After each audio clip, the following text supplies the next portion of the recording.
네, 안녕하세요. 취신남 벌써 20번째, 20번째 시간 갖도록 하겠습니다. 취신남 내용이 좀 많아요. 저번 주에 기사가 좀 많아서. 그래서 좀 최대한 빨리빨리 컴팩트하게 진행하도록 하겠습니다. 첫 번째 기사는 유통산업 기사입니다. 그래서 불꽃 튀는 신유통전쟁에서 어디와 어디가 대결하고 있다라고 합니다. 우리가 유통 이쪽이라고 한다. 그 다음에 물류라고 하면 이 기업 생각나시죠? 여러분들 많이 이용하실 텐데 바로 쿠팡일 겁니다. 쿠팡 과연 어디랑 경쟁하는지 한번 살펴보시죠. 갑자기 목이 메네요. 죄송합니다. 불꽃 튀는 신유통전쟁 해서 쿠팡 대 네이버 싸움입니다. 자, 최저가, 배송 처절한 경쟁 속에 쿠팡 4년 새 연매출이 14배 성장했다. IT 플랫폼 갖춘 네이버도 가세해서 손정이 지원받는 쿠팡, 그 다음에 쇼핑으로 눈 돌린 네이버입니다. 죄송합니다. 그래서 쿠팡과 다른 유통업체들이 미래 유통시장을 놓고 요란한 싸움을 벌이고 있다. 또 네이버도 소리 없이 참전했다라고 하는 거네요.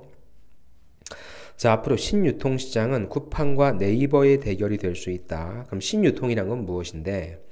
우리 CJ 다닐 때는 신유통이라고 하는 그런 계열사가 있었는데 알리바바 회장인 마윈이 주장했다라고 하네요. 제가 알기로 CJ가 먼저지 않을까 싶은데 아무튼 신유통이란 빅데이터, 그 다음에 AI 등 첨단 기술을 이용해서 온라인과 오프라인과 물류가 결합한 이 세 가지 요소가 결합한 것이다. 즉 예전에는 그냥 오프라인상에서 물류를 왔다 갔다 해주는 거라면 온라인상에서 주문하면 왔다 갔다 해주는 것이라고 한다면 이제 빅데이터와 AI 등의 이런 새로운 기술들이 접목되는 부분이기 때문에 신유통이다라고 얘기를 합니다. 그래서 관련된 내용이거든요. 그래서 쿠팡에 소프트뱅크가 왜 지원을 한 건지, 그 다음에 네이버는 어떤 면에 있어서 쿠팡의 경쟁 상대가 되는 건지 여러분들이 눈으로 좀 확인해 주시면 좋을 것 같습니다. 계속적으로 좀 그 쿠팡에 관련된 기사가 나오는데요. 쿠팡, 로켓 배송이죠. 그 다음에 감성 배달로 온 오프라인 경기 허문다는 내용입니다. 자, 신유통전쟁, 아까 그분입니다. 온라인 쇼핑 소비자들은 여러분들도 한번 생각해 보세요. 가격, 주문 조건보다 배송 시간을 더 중요시한다라고 합니다. 근데 사실 어떤 시간에 좀 구애를 받지 않는다라고 한다면 가격이나 주문 조건이 되겠죠. 그래서 저는 이걸 뭐 이게 더 중요하다라고 얘기할 수는 없을 것 같고요. 온라인에서 사람들이 어떤 물품인가를 구매하는 이유는 가격과 어떤 조건, 그 다음에 배송 이 세 가지 요소가 될 것 같습니다. 쿠팡의 2월의 카드 결제액이 1조 원이라고 하네요. 오프라인 강자의 이마트와 비슷하다고 합니다. 이제 쿠팡의 과제는 적자 구조 탈피다라고 얘기해서요. 쿠팡의 로켓 배송, 뭐 다양한 배송, 그 다음에 주요 온라인 업체 배송 서비스들에 대한 내용도 쭉 나와 있으니까 물류 쪽, 저도 이제 이번 주 토요일 날에 전주에 내려가서 한 대학교에서 물류 직무 관련된 특강을 8시간 동안 진행을 하거든요. 그래서 특히나 물류 쪽에 관심 있으신 분들은 이 기사를 꼭 좀 봐주시고 쿠팡이 지향하는 바 이 기사를 가만히 좀 읽다 보면은 쿠팡이 아마존을 굉장히 많이 따라하고 있거든요. 그렇다면은 쿠팡의 지금의 대규모 적자라고 하는 것을 무조건 부정적으로만은 볼 수 없는 것이 사실인 것 같습니다. 그리고 쿠팡은 어떤 플랫폼 사업을 진행하고 일단 사람들한테 모든 온라인 물품들은 쿠팡에 와서 사게끔 만들려고 하는 그런 과정 중에 있기 때문에 그런 과도기적인 그런 상황 쪽에 있기 때문에 이러한 투자비가 필요하다고 얘기한다라고 하는 것이 이해가 가는 측면도 있습니다. 그래서 꼭 한번 읽어보시죠. 그래서 쿠팡 무엇이 최우승자냐? 결국엔 온라인이 최우승자다. 그래서 제가 아까 말씀드린 것처럼 쿠팡은 아마존을 따라한다고 합니다. 자, 한국 온라인 쇼핑 비중이 세계 1위라고 하네요. 그래서 아까 신유통이라고 하는 것이 빅데이터, AI 이런 것들을 접목시킨다고 했잖아요. 물류와 IT로 단계적 벤치마킹을 한다. 자, 유통 경쟁의 결승전에서 쿠팡과 네이버가 만날 확률은 굉장히 크죠. 왜? 유통시장 성장을 이끄는 주 고객층이 과거 오프라인 유통시대와는 다른 DNA를 가진 고객들이기 때문이다. 따라서 이들을 상대하는 유통기업 역시 DNA가 달라야만 한다라고 하는 내용입니다. 어떻게 이해하고 대응할 수 있을까? 오프라인 업체의 강점은 유형의 자산을 확보하고 있다는 것이죠. 전국적 규모의 매장 네트워크를 구축하고 있으며 인력, 차량을 직영하고 있죠. 반면에 온라인 업체의 장점은 무형 자산이라고 하는 것이죠. 단순한 유통 구조로 일단 가격 경쟁력을 가지고 있고 다양한 상품 구색을 확보하고 있고 또한 사업 초기부터 IT 기술을 기반으로 운영되었기 때문에 데이터 기반의 분석을 통해 고객들과 소통하고 있다라고 한다는 관점인 거죠. 그래서 그런 차이점이 있고요. 결국에는 쿠팡은 온라인이 최우승자가 될 것이다라고 보고 있고 아마존을 따라한다라고 하는 관점입니다. 당연히 온라인이 대세라고 하는 건 부인할 수 없고요. 여기 쿠팡이라고 하는 어떤 온라인 유통업체가 시장을 점령하려고 하는 것처럼 그럼 기존의 오프라인 뭐 이마트라든지 뭐 롯데마트라든지 이런 것들은 그럼 뭐 두 손 놓고 보고만 있는 건 아니지 않습니까? 이쪽도 오프라인을 강화하고 있죠. 그럼 그쪽 업체들은 또 어떻게 강화하고 있는지 우리가 좀 파악을 해봐야 될 것 같습니다. 다음 네 번째 기사입니다. 신한금융그룹 땡땡땡 키운 신한 선두 지켰다. 자, 신한 기사도 제가 모아드렸는데 무엇입니까? 제가 신한은행 기사 모아드릴 때도 계속적으로 말씀드린 게 신한이 비은행, 그 다음에 비이자 수익 이거를 조금 많이 성장시키려고 한다고 하는 거죠.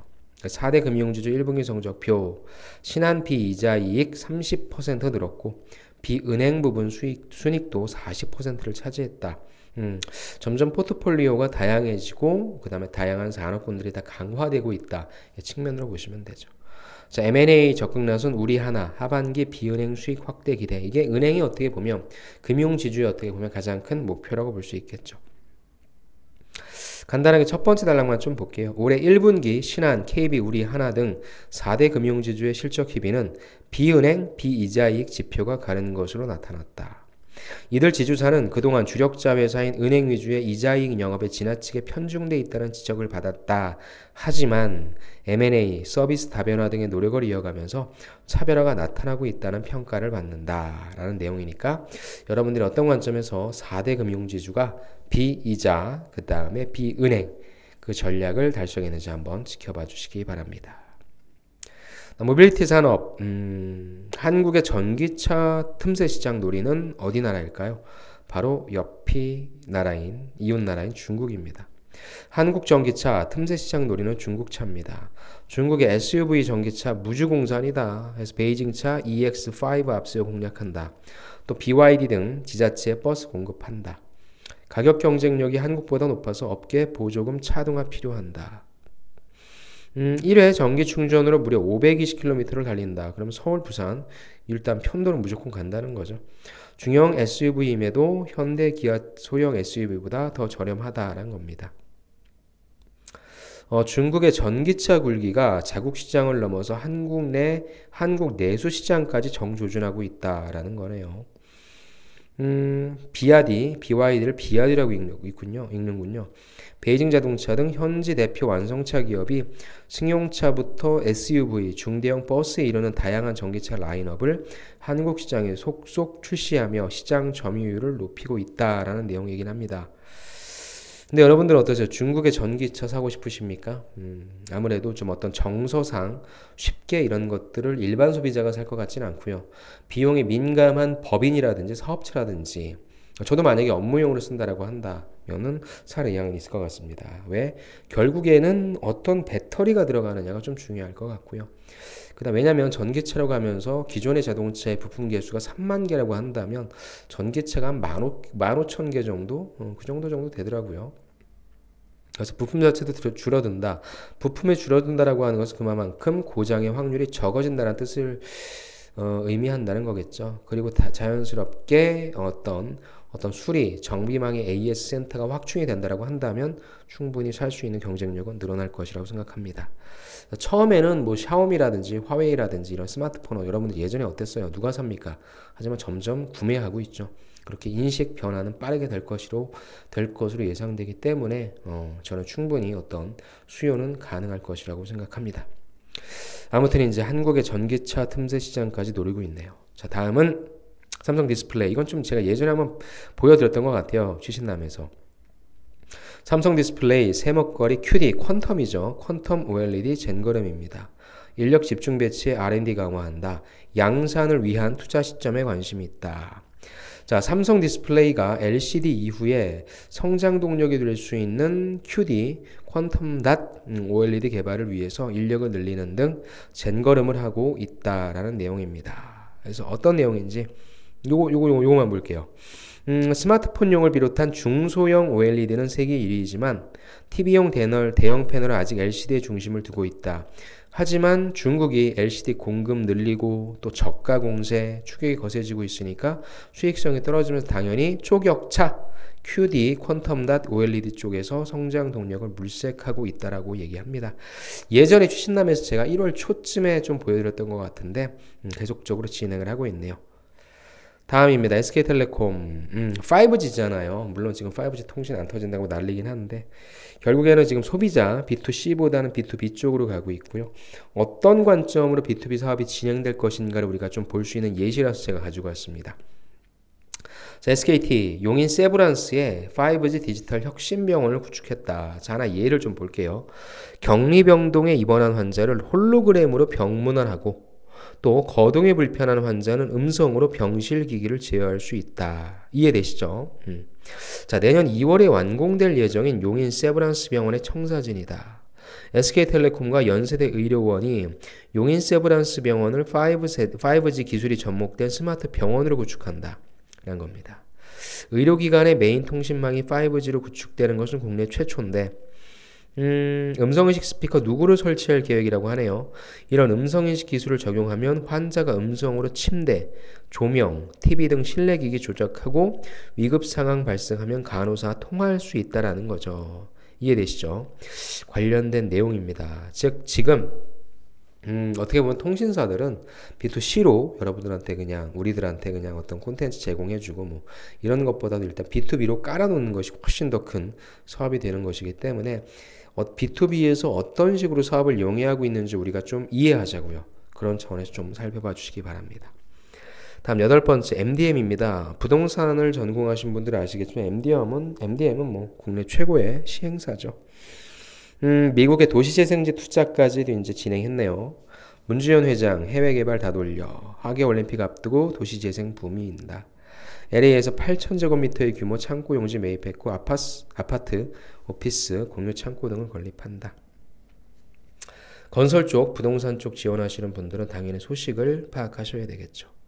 자, 국내 최대 부동산 디벨로퍼인 문주현 MDM 그룹 회장이 LA에서 첫 해외 부동산 개발 사업에 닻을 올렸다.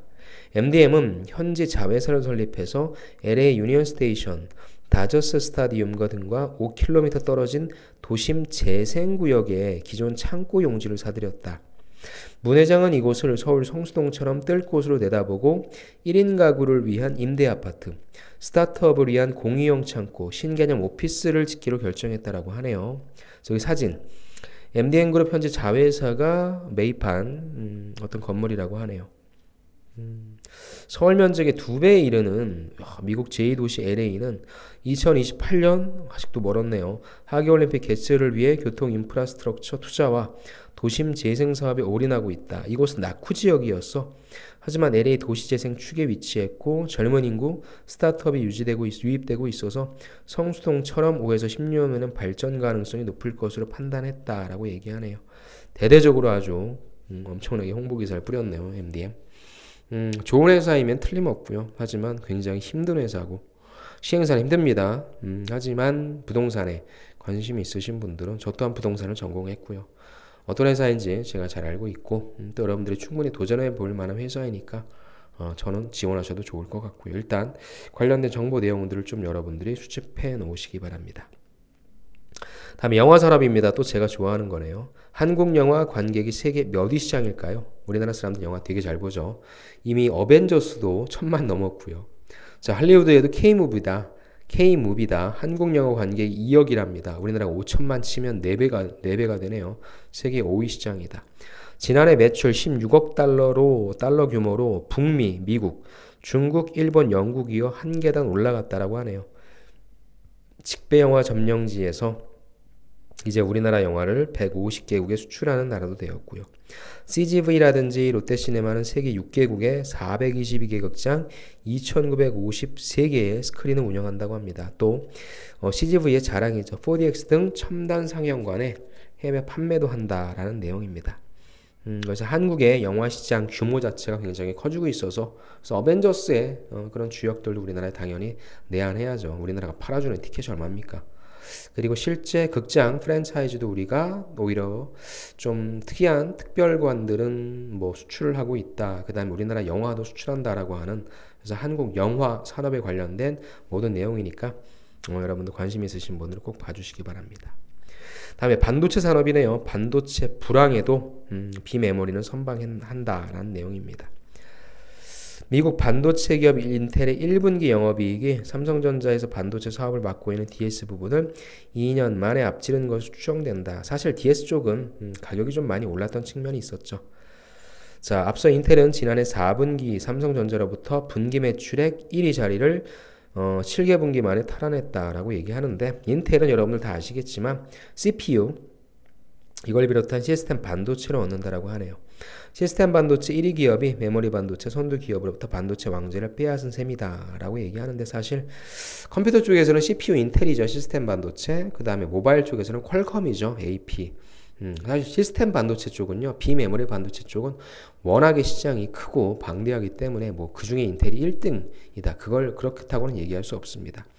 아무튼 그래서 여러분들이 이 기사를 좀 보시면 삼성이 왜 비메모리 쪽으로 가려고 하는지에 대한 그런 방향들 나와 있고 또 제가 그 삼성 지원하시는 분들 DS 쪽 지원하시는 분들은 또 기사를 모아드렸죠. 그 기사 보시면서 삼성이 왜 자꾸 비메모리 쪽으로 가려고 하는지 비메모리 반도체는 어떤 것들이 있는지에 대한 시장 산업의 흐름을 좀 파악해 주시면 좋을 것 같습니다. 네, 이번에는 11번째 기사 살펴보도록 하겠습니다. 스마트폰 산업이네요. 지금 삼성전자 본격적인 면접 시즌이라 아무래도 여러분들 좀 면접 보러 다니실 텐데 자, 1분기 세계 스마트폰 점유율이 삼성이 1위고요. 2위 화웨이에 4%포인트 앞섰다. 삼성폰 지난해 대비 8% 감소했다. 화웨이는 출하량이 50%가 증가했다. 연말 4% 전체 4% 감소해서 연말에 안정 예상이다 라는 내용입니다. 자, 삼성전자 스마트폰이 1분기 세계 시장에서 20%대 점유율로 1위를 가까스로 지켰다. 불안한 상황이죠. 화웨이는 4%포인트 격차를 좁히며 추격하고 있다는 겁니다. 두 번째 단락의 중간 부분 좀 볼까요? 지난 3월에 갤럭시 S10이 세계 시장에 출시된 뒤로 전작 갤럭시 S9 대비 120에서 130% 수준을 유지하는 등 성과가 나쁘진 않지만 인도와 중국 등 중저가 시장에서 경쟁이 심화하면서 전체 판매량이 감소하고 있는 것으로 보인다는 거네요. 화웨이의 성장세는 가공할 만하다. 애플의 하락세도 두드러졌다. 자, 글로벌 스마트폰 시장이 전년 대비 감소했지만 하락폭은 크지 않다. 중국 등의 주요 시장 수요가 상대적으로 개선되면서 출하량이 안정되고 있고 올해 말 전망도 나아질 것. 그리고 5G 스마트폰이 본격적으로 이제 출시가 될 거고요. 삼성의 폴더, 갤럭시 폴드 이 부분이 좀 빨리 나와야 되겠죠. 다음에 4차 산업입니다. 듣는 AI 스피커에서 이젠 땡땡하는 AI 스피커. 듣는 것이 아니라 이제 당연히 보는 게 되겠죠. 자, 듣는 AI 스피커, 이젠 보는 AI 스피커다. KT, 인공지능 테이블 TV를 출시했네요. 자, 이름도 참 잘 짓네요. 키즈나 쿠킹 등 홈 서비스를 공략한다. 자, 목소리로 제어하는 AI 음성인식 스피커가 이제는 시각적인 기능까지 지원하는 디스플레이형 디바이스로 진화하고 있다. 최근 SK와 LG가 디스플레이형 AI 스피커를 출시한 데 이어 KT도 음성 인식을 지원하는 디스플레이형 디바이스 기가진이 테이블 TV를 선보였다라고 하네요. 그래서 소리로만 들려주던 정보를 이제는 화면으로도 전달하는 게 강점이라고 했다라고 얘기합니다. 어떤 것들이 좀 많이 들어가냐, 기존 스피커에 비해서 퀴즈라든지 쿠킹이라든지 즉 홈 서비스에 더 많이 활용될 것이고요. 동화 읽기, 영어 공부 등 퀴즈 콘텐츠와 요리 동영상, 조리법 안내 등 푸드 콘텐츠를 강화하고 있다고 하네요. 저도 취업 콘텐츠를 만들어 놔야 되겠네요. 여러분들이 그래서 입사업법은 어떻게 얘기해야 됩니까? 라고 하는 질문에 제가 지금 만들어 드리고 있는 답변 구조 그 다음에 뭐 예상 답변 이런 것들을 좀 만들어서 올려드려야 되겠네요. 자, 뭐 진담이 섞인 농담이었고요. 사실 전 이런 거 볼 때마다 언제 사야 되는지 모르겠어요. 뭐 하나 딱 사버리면은 또 최첨단의 기술을 지닌 제품들이 막 출시되고 있어서 아무튼 지금 음성인식 스피커가 음성인식만 하는 것이 아니라 보는 스피커로까지 그래서 테이블 TV라고 하는 새로운 용어도 만들어졌네요. 자, 다음 13번째 유통산업입니다. 네이버의 입점 상점 땡땡만 곳 원스톱이란 거죠. 한마디로 무엇이냐? 네이버에 입점한 상점이 26만 곳이래요. 어마어마한 거죠. 검색, 결제, 상품 발주 원스톱이다. 자, 쇼핑몰 이동을 위한 플랫폼에서 네이버 쇼핑이 유통 채널 역할을 한다. 커머스 1분기 영업이익이 670억, 소비자 넷 중 하나가 네이버를 거쳤다. 네이버 배송기업이 240억 투자, 물류 역량 강화 전망도 나와. 이게 네이버의 앞으로 신산업이죠. 한정숙 대표였나요? 갑자기 저 이름을 잊어버렸네요. 한 대표님이 B2B 쪽 강화한다고 했잖아요. 이거죠. 기존의 네이버가 그냥 사람들 그냥 소개시켜주는 플랫폼의 역할만 했다면 왜 우리가 이걸 하면 직접 우리가 이걸 하면 안 돼? 라는 관점에서 출발을 했겠죠. 뭐 다양한 규제가 있었겠지만. 근데 그런 것들이 풀리면서 네이버 자체가 유통회사가 되는 거고 네이버 자체가 물류회사까지 되는 거죠. 이게 네이버가 가진 힘입니다. 이게 플랫폼이 가진 힘이에요. 우리들 생활에 다 깔려 있잖아요. 여러분들도 뭔가 구매하실 때 네이버 페이가 달려있는 거를 더 구매하지 않으십니까? 그게 더 편하죠. 그게 왠지 더 믿을만 하죠. 그게 플랫폼의 힘입니다. 익숙함의 힘이죠. 아무튼 제가 말씀드린 것처럼 이번 토요일 날 그 전주에 내려가서 한 대학교에서 7시간 동안 이 물류 특강을 좀 진행하는데 물류업 지원하시는 분들, 대한통운 면접 보러 가는 우리 구독자분들 이런 거 보십시오. 이런 거. 지금 기존의 어떤 물류회사, 유통회사의 이런 경계를 막 허물어 버리고 있어요.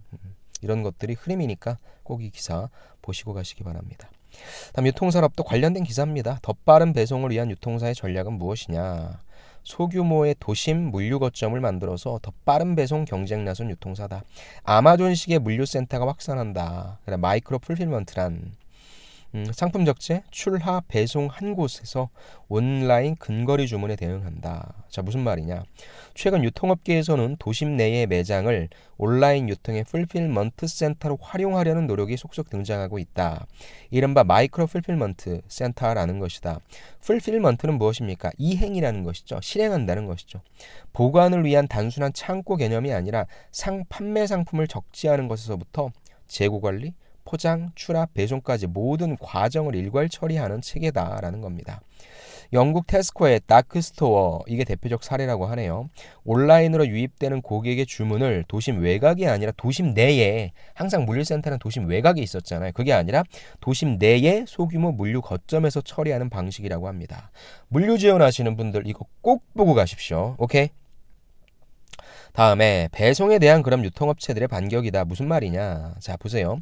롯데의 온과 신세계의 쓱배송 유통업체들 반격한다. 기존의 온 오프라인 유통업체들은 방쿠팡, 즉 물류업체, 이런 유통업체의 전선을 형성하며 쿠팡으로 인해 촉발된 유통전쟁에 맞불 전략으로 대응하고 있다. 대기업이 질소냐? 롯데그룹은 백화점, 마트, 슈퍼 등 오프라인 유통 채널의 포트폴리오가 다양하고 여기에 온라인까지 플러스 시키니까 온 오프라인을 아우르는 종합 유통기업으로서 장점을 가지고 있다는 거죠. 신세계그룹도 역시 마찬가지로 강력한 유통 채널을 중심으로 온라인 시장에 일찍이 진출했고요. 이베이 코리아도 역시 마찬가지고요. 자, 그래서 유통업체들의 온라인 반격 어떤 관점에서인지 보시고 어떠한 경쟁력을 갖고 있는지 살펴보시기 바랍니다. 다음 삼성전자입니다. 야, 저 이거 보고 깜짝 놀랐어요. 밀레니얼 세대 취향 저격인데 어떤 팁이냐? 바로 세로 팁이라고 합니다. 여러분들 그러면 이거 좀 칭찬해주면 안 될까? 여러분들 여태까지 유튜브 동영상 보면서 어떤 사람이 이렇게 여기 있는 영상을 세로 모드로 계속해서 보여주는 사람 봤어요, 여러분? 물론 제가 그런 것까지 계산해서 이동한 건 아니지만, 근데 사실 저는 그런 생각을 했거든요. 이걸 가로 모드로 찍어도 되는데 결국엔 여러분들이 핸드폰으로 보실 분들이 더 많을 것 같고요. 핸드폰으로 보면 가장 최적화된 사이즈이기 때문에 이 화면 그대로 내가 보는 그대로를 전송해주면 좋을 것 같다라는 생각을 좀 했습니다. 저도 영상 볼 때 가로 모드를 할 때는 약간 좀 뭔가 불편한 것도 있어서, 그래서 가급적이면 나와 같이 세로 모드를 보면서 같은 사용자 환경에서 이런 화면을 좀 구상해보자 라는 측면으로 저도 취신남도 그렇고 제가 만들어드리는 자료들이 있지 않습니까? 제가 얼굴을 보여드리지 못하는 그러한, 사실 제 얼굴을 보는 게 중요한 것 같지는 않고요. 역시 마찬가지죠. 야, 삼성 세로 TV. 왜 TV는 항상 가려야만 해? 요즘 친구들은, 요즘 세대들은 뭐예요? 세로를 많이 본다. 이걸 그냥 반영한 거죠. 새로운 라이프스타일을 반영했다. 신개념 혁신 TV 삼성 선배. 실내 인테리어로 돋보이고 액자처럼 쓸 수 있는 제품도 있다. 한종이 발상의 전환을 통해 취향 존중 스크린 시대 열 것. 와, 이 생각을 왜 못했지? 대단한 것 같습니다. 아무튼 그런 관점, 혁신의 관점으로 여러분들 한번 봐주시기 바랍니다. 가구 산업입니다. 위기의 가구업계 생존 방법 3색인데 뭐 사실 위기인지 모르겠어요. 잘 되는 거 아닙니까? 자, 한샘, 리바트, 이케아. 이게 이제 가구업체의 3대장이라고 불리는 건가 보네요. 국내 가구업계가 건설 경기 부진으로 고전을 면치 못하고 있는 가운데 건설 경기가 부진이니까 한샘, 현대리바트, 이케아 등 이른바 가구 빅3가 불황을 타기 위해 각기 다른 전략을 구사하고 있다. 자, 일단 한샘에 이어 업계 2위인 현대리바트의 경우에 모회사, 모그룹 계열사 현대 H&S를 인수하면서 합병 효과란 부분이었었는데 건자재 쪽이 오히려 지금 건설 경기가 안 좋아서 힘들다는 거죠. 이케아도 역시 마찬가지로. 그래서 한샘 같은 경우에는 한샘 리하우스 사업, 리모델링 사업 쪽에 집중을 한다. 그 다음에 화물 자동차 운송, 청소 수리 유지관리 서비스, 렌탈 임대업 사업도 실시하고 현대 리바트는 기존 가구 부분 사업과의 시너지를 극대화해 토탈 인테리어 기업. 이케아는 외형 확장에 집중을 한다. 접근성 문제를 해결하고요. 그 다음에 경기도 용인 기흥에 3번째 매장 오픈한다. 근데 지금 이거 어떤 이슈가 되고 있죠. 모여 있어서. 자, 건설 경기 위축으로 가구 인테리어 업계가 덩달아 영향을 받고 있다. 하지만 혼자 사는 소비자들이 늘어났기 때문에 1인용 마침 가구의 수요가 늘어날 것으로 예상되고 그래서 가구의 소형화, 그래서 렌탈 사업 쪽이 새로운 먹거리가 될 것이다 라고 보고 있습니다. 다음 LG전자입니다. 올해 1000명 채용한다. 입사역 키워드는 H형 인재네요. H&A 본부 생산기술원 시작했다. 올 하반기까지 2회 걸쳐 선발한다. 실무 면접에서 지원 분야 맞춰 PT, 프로그래밍 등 역량평가, 구체적 사례들로 강점 어필을 해라. 근데 안 뽑았어요. 진짜 많이 안 뽑았어. 거의 R&D 쪽만 뽑았잖아. 이건 뽑는 게 아니죠. 자, MC 그 다음에 HE, VS, BS 등은 하반기에 신입사원으로 선발할 예정이다. 그래서 H&A가 사상 최대 실적을 내긴 했는데 여기 나온 것처럼 MC 쪽, 그리고 제가 추신남에 소개시켜드린 것처럼 베트남으로 이전했잖아요. 안 좋으니까. 그리고 실제 LG전자의 그런 인력들이 다른 계열사로 이동을 하고 있는 걸로 알고 있습니다. 회사 사정이 좋지 않으니까 많이 뽑을 수는 없죠. 아무튼 하반기엔 제발 좀 많이 뽑아주셔서 특히나 우리 인문상경의 친구들이 갈 수 있는 그런 풀이 좀 많아졌으면 좋겠습니다. 여기에서는 H형 인재? 뭐예요? 어떤 부분이야? 요거 볼까요? 자신에 대한 진지하고 적극적인 고찰이 본인만의 특별한 강점을 파악하는 계기가 될 수 있다. 가장 중요한 것은 지원 분야에 대한 구체적인 사례를 기반으로 자신의 역량을 어필할 수 있도록 준비하는 것이 좋다. 그러니까 LG는요. LG전자 위주로 말씀드리면은 회사 지원 동기 뭐 이런 것보다도 사실 진짜 여기 나오는 것처럼 이 직무를 왜 지원했는지, 그래서 왜 잘하는지 철저한 직무 역량 위주로 가고 있는 건 사실인 것 같습니다. 그러니까 사실 우리가 좀 많이 갈 수 있는데 안타깝긴 하네요. 하반기를 노려봅시다, 여러분. 그리고 상반기 지원하신 분들은 잘 지원해 주시고요. 혹시나 궁금한 사항 있으면 저한테 물어보시고요. 자, ESS 생사기로에 섰죠. 올 들어 신규 발주가 제로입니다. 올 초까지 화재가 너무 많이 나니까. 하지만 이거에 대해서 원인을 밝혀야 되는데 그 원인 밝히는 것이 늑장 대책의 한숨 나온다. 한국 ESS 시장 규모가 큰고 세계에서의 시장 점유율도 SDI가 최고죠. 하지만 전체 ESS 수가 1490개 중에 화재 발생을 20건에서 다른 것들을 다 가동 중단시켰죠. 아무튼 ESS가 대한민국을 먹여 살리는 또 하나의 산업이 될 수 있는데 이 논 좀 그렇습니다. 빨리 늑장 대응하지 말고 빨리 원인 밝히고 그거랑 직접적으로 연관돼 있지 않은 부분은 좀 가동시켜 줘라. 업계가 고사하기 직전이다라는 내용입니다. 사실 삼성 SDI 지원하시는 분들은 ESS 쪽, LG도 그렇지만 삼성 SDI가 제일 많았는데 지금은 거의 없는 것 같아요. 다 그냥 자동차 배터리만 얘기하고 있는데 배터리의 이제 가장 큰 어떤 뭐 이슈라고 할까요? 그게 바로 화재니까 빨리 좀 해결됐으면 좋겠네요. 다음 모빌리티 산업입니다. 자, 비아디 날 때 테슬라 후진했다. 한마디로 중국은 잘 나간다, 미국은 좀 힘들다. 전기차 쪽인 거죠. 자, 미국과 중국을 대표하는 전기차 생산 회사인 테슬라와 비아디가 올해 1분기 극명하게 엇갈린 성적표를 내놨다. 자, 비아디는 정부 보조금과 전기차 시장의 성장에 깜짝 호조, 반면 테슬라는 미중 무역 전쟁 및 가격 인상 여파로 최악의 분기 실적을 기록했다라는 내용입니다. 그래서 테슬라랑 비아디가 뭐 아무래도 전 세계 뭐 가장 최고니까 베스트, 그다음 제일 많이 팔리는 업체들이니까 좀 보시고요. 하지만 비아디는 뭐 여러 가지 이견이 많죠.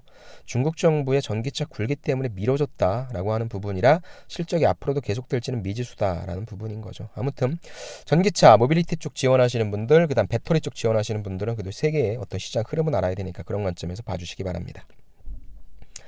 다음에 21번째 기사입니다. 반도체 산업, 정부의 더 과감한 지원이 필요하다라는 내용입니다. 정부 10년간 1조 투자 계획, 와, 너무했다. 삼성전자가 133조잖아요. 사실 10년간 1조면은 1년에 1,000억씩 투자한다는 거네요. 우리의 세금이긴 하지만. 업계는 더 과감한 지원 필요하다. 팹리스 점유율 20년째 1%대다. 10년 만에 10% 목표 세운 정부긴 한데 사실 삼성전자라 SK하이닉스에 돈으로 지원하는 거는 말이 안 되는 것 같고요. 기업이 경영할 수 있는 환경을 좀 조성해 주는 부분, 규제라든지 뭐 이런 부분들에 있어서 차별받지 않고 제약받지 않도록 건전한 경영 활동을 계속할 수 있도록 만들어주는 부분 필요할 것 같고요. 결국에 또 시스템 반도체 쪽은 무엇입니까? 다양한 협력업체들 그리고 그 시스템 반도체 생태계가 구축되어야 되기 때문에 그런 것들의 구축이 잘 될 수 있도록 역시 제도, 그 다음에 그런 업체들에 있어서 어떤 자금 지원 이런 부분들이 좀 필요할 것 같습니다. 아무튼 당연히 정부 역할이 좀 필요할 것 같고요. 어떤 돈으로 하는 것보다도 아까도 말씀드린 것처럼 제도나 정책 발전할 수 있도록 그런 부분들을 좀 정비해 주는 게 필요할 것 같습니다. 다음 2차 전지 사업, 사활건, 한국, 중국, 일본 해서 역시 2차 전지 배터리죠. 배터리는 제2의 반도체다. 사활건, 한중일. 작년 국내 3사 110조 수주했습니다. 조 단위의 시설 투자 단행하며 중국과 유럽 시장 공략 박차. 그래서 LG화학, SK이노베이션, 미국에서 배터리 결투한다는 내용이고요. 중국도 내용이니까 역시 아까 마찬가지로 테슬라, 그 다음 BYD, 이름도 어려워 그냥 BYD라고 얘기하고 싶네. 그런 업체들의 어떤 현황, 그 다음에 지금의 이 현황까지도 좀 파악해 주시기 바랍니다. 네, 이번에는 에너지 산업 23번째 기사네요. 땡땡땡 직격탄. 그래서 에너지 공기업 적자 도미노. 계속적으로 실적 나오고 나서 많이 언론에서 지금 때리고 있죠. 자, 어떤 직격탄이냐면은 탈원전 때문이다. 그래서 에너지 공기업 적자 도미노다. 공공기관의 작년 경영 어땠나? 원전 가동이 줄어서, 그러니까 원자력으로 발전하는 단가가 50원인가 그렇다고 하는데 신재생 에너지가 150원이라고 얘기하더라고요. 그래서 그런 것들 때문에 발전 단가가 올라가서 11곳 중 8곳이 적자 행진이다. 즉 발전소에서 전기를 만들어야 되는데 기존의 원자력으로 만들었다고 한다면 그런 걸 이제 신재생 에너지 쪽으로 전환시키면서 그런 데 있어서의 적자 행진이 이어지고 있다. 한수원은 1,020억 적자 전환, 한전도 1조 1,745억 손실냈다. 발전 5개사 순익 182억 그쳤다라는 내용입니다. 지난해 공공기관 실적 악화는 정부 탈원전 정책에 따른 에너지 공기업들의 적자 쇼크 탓이 크다라고 여기에서는 결론을 내려버렸네요. 수조원씩 흑자를 내던 에너지 공기업들이 지난해 줄줄이 적자로 돌아섰는데 국내 유일한 원전 공기업인 한국수력원자력 원전 감축 로드맵으로 직격탄 맞으면서 1,020억 원 손실냈고 2년 만에 2조 5,741억 원 까먹었다라는 겁니다. 한수원을 제외한 다른 공기업들도 값싼 원전 가동률을 줄이고 값비싼 LNG, 태양광 등 재생에너지에 의존하다 보니까 치솟는 발전 단가 때문에 줄줄이 적자로 돌아섰다. 중부, 서부, 남동, 남부, 동서발전 등 발전 5개사들도 쓴맛을 봤다라는 내용입니다. 이거는 토론 면접의 주제로서 아주 적합합니다. 그래서 제가 토론 면접 주제 정리해서 2가지 올려드렸잖아요. 거기에 한전, 어디였죠? 한울 3, 4호기 재개하는 부분, 그 부분에 관련된 내용도 있겠지만요. 여러분들이 이쪽 탈원전 때문에 에너지 공기업이 적자가 발생한 건지 다른 요인인 건지에 관련된 그런 관점으로도 좀 정리하시면 좋을 것 같습니다. 자, 또 다른 기사는 탈원전, 문케어, 짊어진 죄, 적자 공기업은 죄가 없다라고 얘기해서 딱 보면 아시겠지만 소위 정부를 좀 많이 비난하고 있는 그런 글이긴 합니다. 비판하고 있는 그런 글이긴 합니다. 그래서 전 여러분들이 다양한 글들을, 다양한 기사들을 접하시는 게 중요하다고 당연히 생각합니다. 그런 부분들에 있어서 어떠한 논조인지 좀 파악해 주시고요. 지금 윗부분에서 말씀드린 것처럼 에너지 공기업과 그 다음에 건강보험공단 다 적자가 났지 않습니까? 그래서 왜 그런지에 대한 이유를 밝히는 하나의 견해니까 여러분들 그런 관점에서 좀 봐주시죠. 다음에 삼성전자 기사 볼게요. 메모리 편식 2분기에도 쉽지 않을 것 같다. 자, 1분기 반도체 부분의 영업이익 64%나 줄어든, 와, 64% 줄어들었는데 4.1조가 영업이익이야. 엄청나네요. 자, 디램가 몰드로 45% 급락 계속 떨어지고 있죠. 당분간의 공급 과잉 해소 어려울 듯. 중국에 밀려 디스플레이 적자다. 스마트폰, 가전은 그나마 선방하고 있다. 삼성의 1분기 부문별 영업이익 보시면 반도체가 4.12, IM이 한 절반이네요. 2.27, CE가 0.54, 디스플레이 마이너스였죠. 분기 만에 10분기 만에 최저 실적이다. 영업이익 뭐 2분기, 3분기, 4분기, 1분기 2분기 나왔는데. 자, 삼성전자가 올해 1분기 메모리, 불황, 디스플레이 적자 등 부품 사업 부진에 발목이 잡혀서 10분기 만에 가장 낮은 영업이익을 기록했다라는 내용입니다. 가장 큰 원인은 부품이다. 반도체 영향이 컸다라고 얘기하네요. 그럼 왜 반도체 사업이 부진했냐? 주요 고객사의 재고 조정으로 인한 수요 약세, 메모리 가격 하락 등을 꼽았다. 메모리는 저조했지만 시스템, 요즘 핫한 시스템에서는 스마트폰 애플리케이션 프로세서, 이게 5기가 5G 통신이죠. 그 관련된 모뎀 등 공급이 증가하는 등의 성과가 있었다는 것이 실적이라고 합니다. IM 쪽 스마트폰 통신 장비 CE 부분도 역시 마찬가지고. 그래서 메모리 쪽이 계속적으로 먹여 살리고는 있는데 2분기에 삼성전자의 반도체 출하량이 늘어나겠지만 가격은 반등하기 어려울 것이다. 하지만 하반기부터는 반도체 제조업체의 생산량 조절, 즉 공급 자체가 많아지지 않는다는 거죠. 데이터 센터 주문 확대에 힘입어서 다시 개선될 것으로 보인다고 합니다. 자, 1부의 마지막 기사 볼게요. LG전자 신가전 삼총사, 이제 여러분들 먼저 파악하시죠. 신가전 삼총사의 LG전자가 스칸다. 자, 건조기, 스타일러, 공기청정기 다 미세먼지 관련된 그런 가전제품들이죠. 영업이익이 9,006억, 와 11배 늘었다고 하네요. LG전자가 역대 최대 실적을 낸 생활 가전 부분 호조에 힘입어 올해 1분기 실적 선방에 성공했다. 자, 올해 1분기 매출 14조, 영업이익 9,006억 원을 올렸다고 30일 공시했다. 아까 삼성전자 영업이익과 비교되죠. 영업이익은 역대 두 번째로 좋은 성적을 냈던 1년 전보다는 18.1%나 줄어들었지만 어닝 쇼크를 기록했던 전분기에 비해서는 다시 반등에 성공했다. 제일 잘한 건 이제 H&I가 되겠죠. 가전사업을 맡고 있는 H&I 사업본부는 매출액 5조, 영업이익 7,276억 원 달성했다. 매출, 영업이익 둘 다 사상 최대. 왜?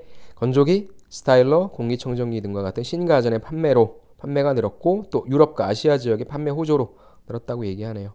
영업이익 같은 경우에는 프리미엄 제품 확대, 판매 확대, 그럼 이 마진이 많이 남겠죠. 또 원가 절감에 힘입어 전년 동기 대비 30.5%를 증가했다라고 얘기하는데 우리 MC 올해 1분기도 적자를 면치 못했다.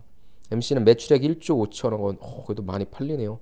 영업손실 2천억 원이라고 합니다. 자, H&A가 먹여 살리는 우리 LG전자 으쌰으쌰 좀 해주시고 우리 취준생분들도 많이 뽑아주시길 바라며 취신남 1부는 여기서 마치고요. 나머지 기사들은 2부에서 찾아뵙도록 하겠습니다. 감사합니다.